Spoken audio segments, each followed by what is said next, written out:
नमस्कार दोस्तों, जय श्री राम।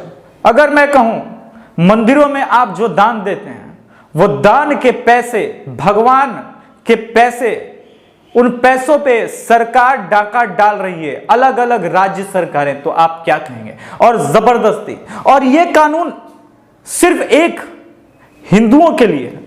अगर यही नियम, यही कानून जामा मस्जिद पे भी लागू होता जो बालाजी तिरुपति पे लागू हुआ है तो मुझे कोई एतराज नहीं होता, तब मैं मानता देश की भलाई के लिए पैसे खर्च हो रहे हैं। मगर ऐसा है नहीं।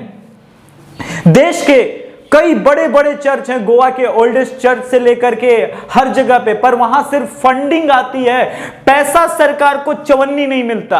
और आज ऐसे में हालात यह है कि ट्विटर उबल पड़ा, आज ट्विटर उबल रहा है। मुझे डर है कहीं हिंदू मेजॉरिटी इस देश का उबल के सड़कों पे आ जाएगा, ऐसे कुकृत्य उनके साथ हो रहे हैं तो क्या होगा इस देश का? इस देश को जलाने की कोशिश कौन कर रहा है फिर?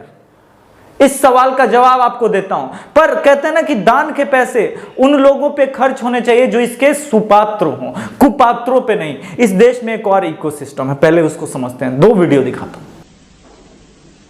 बंदे मोमिन के एक हाथ में कुरान होगा और दूसरे हाथ में जो भी तलवार इस तरह की भी हो, गोया के मानवीय हकीकत तो यहां है, ये नजर नहीं आती, ये तो दिल में है। ईमान की असल नुमाया हकीकत है कुरान और जिहाद। We started with this proposition. अब जरा खोल के पढ़ लीजिए क्या थे वो अल्फाज। शुरू का जो पेज था, बदाउल इस्लाम में इस्लाम की दो अजीम तरीन हकीकतें, कुरान हकीम और जिहाद फी सबीलिल्लाह। कुरान मंबओ सरचश्मे ईमान व यकीन और जिहाद ईमान हकीकी का मजहर अतम। अगर मेरे पास कोई और रंग होता तो मैं उससे इसको नुमाया करता, कुरान से ईमान और ईमान से जिहाद। ये है असल।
खुल जाएगा उसके बाद में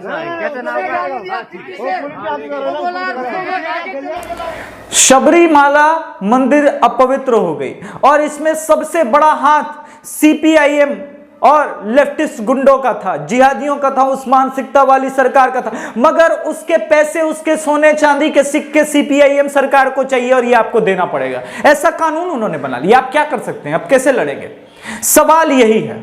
यही नहीं, पहले 25 करोड़ तिरुपति बालाजी के मंदिर से लिया जाता था। जगन मोहन सरकार की ईसाई वाली सरकार अब 50 करोड़ उससे ले रही है। क्या वो यही ऐसा ही एक चर्च दिखाएंगे जो पैसा दे रहा हो? नहीं ना। तमिलनाडु में 2895 मस्जिदों को लगभग 5400 टन अनाज चावल मुफ्त दे रही है तमिलनाडु सरकार। मगर सीएम रिलीफ फंड में तमिलनाडु सरकार में मंदिरों को वहां के 10 करोड़ देना कंपलसरी नियम बनाया गया है। ये इस देश का सेकुलरिज्म है। इसी को ये लोग सेकुलरिज्म कहते हैं। और जब मैं मुद्दों की बात करता हूं, उठाता हूं, तो कुछ लोग आकर के जिहादी तबके के मानसिकता वाले वही मुझे ज्ञान देते हैं, तू तो नफरत की बात कर रहा है। वाह, अपना घर तुमको दे दें, अपनी जमीन दे दें, तमाम टैक्स के पैसे दे दें। टैक्स के पैसों पे बात होगी तो अब्दुल पंचर वाले का तो नाम आएगा ही। जानते हैं असल समस्या कहां है? ये सरकारें जानती है हिंदू बटे हुए लोग, बिके हुए आपस में जातियों में ये क्या विरोध करेंगे?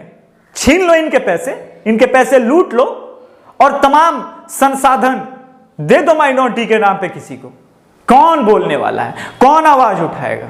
कोई नहीं है। समस्या, मूल समस्या यहां है।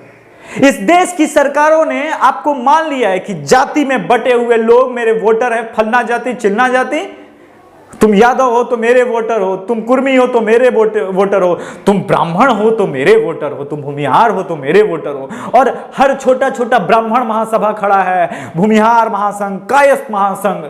इस देश में हिंदुओं के लिए जो सभी जातियों को एक करें, कुछ बनता ही नहीं है। और बना भी है तो सही मुद्दों पे आवाज नहीं उठाएंगे, चले जाएंगे वैलेंटाइन डे के नाम पे पीटने, जिससे पूरे के पूरे एक इकोसिस्टम को पता चल गया है कि ये लोगों में कोई विचारधारा नहीं है, कोई सिंक्रोनाइजेशन नहीं है। लूट लो इनको, इनके पैसे हमारे बाप के पैसे, और हम माइनॉरिटी के भी नाम पे खर्च करके अगर घोटाला भी कर लेंगे तो क्या इनको पता चलेगा? कमाल की तमिलनाडु सरकार, कमाल की आंध्रा सरकार। सबरीमाला को अपवित्र करने वाले लोग, उसमें बैठे हुए फादर टाइप के कम्युनिस्ट डिसाइड करेंगे कि हिंदुओं के पैसे और सोने चांदी के सिक्कों को सरकार कैसे लूट ले, ताकि फिर माइनॉरिटी के नाम पे खर्च की जाए और गाय काटा जाए, भैंसे काटे। मगर ये लूट तंत्र अगर आपको लगता है कि तमिलनाडु, कर्नाटक, केरल या फिर आंध्रा तक सीमित है तो गलत। यही चीज झारखंड में भी है। सबसे बड़ा आय का स्रोत अगर आप देखेंगे, पूरा इको इकोनॉमिक सिस्टम झारखंड का बहुत बड़ा रोल जिसमें रहता है। बाबा देवघर का मंदिर जो है, बाबा वैद्यनाथ का मंदिर, पर उस मंदिर पे भी कब्जा जो है वो झारखंड सरकार का है, वो डिसाइड करेगी। अच्छा, एक सेकुलरिज्म वाली बात समझ में नहीं है। आप मुझे एक चर्च का पैनल बताइए जिसमें जो है किसी अखाड़े के संत को रखा गया हो। आप मुझे एक मस्जिद का पैनल बताइए जिसमें किसी हमारे शंकराचार्य का हिस्सा हो। मगर ऐसा नहीं है। केरल से लेकर के तमिलनाडु में जो मंदिरों की कमेटी बनती है, उन सरकारी कमेटियों के नाम पे उसमें अब्दुल मियां बिठाए जाते हैं, उसमें फादर डिसूजा टाइप के लोग बिठाए जाते हैं। वो निर्णय करेंगे कि हमारे पैसों का क्या होगा। और ये है आपकी सेकुलरिज्म, ये इस देश की सेकुलरिज्म। तो ऐसी थूकता हूं ऐसी सेकुलरिज्म पे। पूरा एक इकोसिस्टम, और ये इकोसिस्टम कब से खड़ा हुआ? जब से सरकार के नियंत्रण का, राज्य सरकार के नियंत्रण का कांग्रेस ने कानून बनाया। क्योंकि कांग्रेस को ही अच्छे से पता है कि किसी संसाधन पे कैसे कैप्चर करके उसे लूट लेना है। पर इन लूट का इस्तेमाल सबसे ज्यादा सोनिया गांधी के सरकार में आते ही शुरू हो गया। यह तमाशा बन गया है हिंदुओं का। आज हिंदू अपनी दुर्दशा पे ट्विटर पे ट्रेंड जब चला रहे हैं, मंदिर लूट्स गिव्स टू माइनॉरिटी, तमाशा ये नहीं है। तमाशा यह है कि उस पर सहला रशीद कह रही है माइनॉरिटी के खिलाफ चलाया जाने वाला हैशटैग है। कमाल है। हमारे पैसे हक के जो हम दान देते हैं मंदिर में, ताकि गरीबों की मदद हो, ताकि मंदिर स्कूल बना सके, शिक्षा दे सके, हॉस्पिटल बना सके, उन पैसों पे सरकार नियंत्रण करके कहती है कि तुम्हें इतना पैसा देना होगा। और सिर्फ नियंत्रण हिंदुओं के ही मंदिर पे होता है। आश्चर्य यह है, सिर्फ हिंदुओं के मंदिर पे। मैं मानता अगर जामा मस्जिद महीने का 1 रुपया भी देती तो मैं मानता, चलो दिल्ली के हिसाब से किराए का रेट कम है, बहुत पुराना है, 1 रुपया भी, 1 रुपये का चंदा नहीं है। उल्टे न जाने कितने सालों का बिजली बिल माफ हो जाता है। तमाशा ये है तुम्हारी सेकुलरिज्म का नंगा नाच, और यह है तमाशा। गोवा के ओल्डेस्ट चर्च का देश में क्या योगदान है हिंदुओं को कन्वर्ट करने के अलावा? मेरा सीधा सवाल है। पुराने केरल के चर्च हो जाएं, या फिर तमिलनाडु के चर्च हो जाएं, या बिहार के नए नए बने चर्च हो जाएं, इन चर्चों का योगदान क्या है देश में सिर्फ हिंदुओं को कन्वर्ट कराने के अलावा?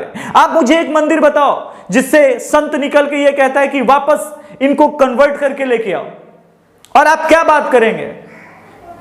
कहते हैं कुछ लोग कि मिशनरी सेवा का काम करते हैं। क्यों? गुरु गोरखनाथ के टेंपल से, आदित्यनाथ के टेंपल से गोरखपुर में हॉस्पिटल्स और ये सारा खाने का काम नहीं चलता। ये आप कौन होते हैं निर्णय लेने वाले? और निर्णय एक तरफा कैसे हो सकता है कि जामा मस्जिद कोई टैक्स ना देगा और हम तिरुपति को लूट लेंगे, तिरुपति बालाजी के पैसों को? ये तमाशा चल रहा है इस देश में, और हम बोल देंगे तो क्रिमिनल हो जाएंगे।